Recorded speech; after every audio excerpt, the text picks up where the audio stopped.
Over the years, lipid monolayers have been used as a supporting layer to foster the 2D crystallization of peripheral membrane proteins as well as soluble proteins.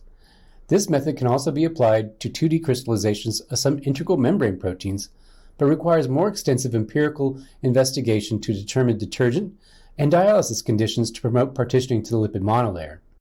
A lipid monolayer forms at the air-water interface such that the polar head groups of the lipid remain hydrated in the aqueous phase, and the nonpolar acyl tails of the lipid partition to the air-water interface, which breaks the surface tension and flattens the water surface.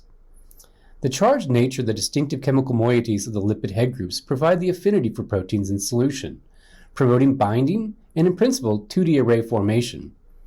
Any 2D crystals formed on a lipid monolayer can be readily transferred into the electron microscope on a carbon-coated EM grid that is used to lift and support the crystalline array on the lipid layer.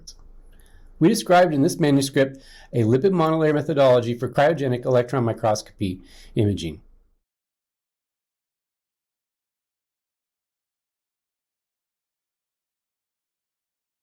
Lipid monolayer preparation.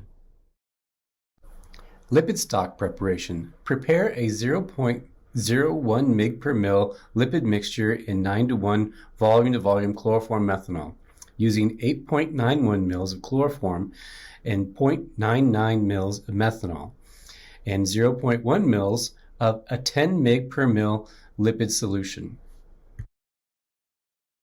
Teflon plate preparation.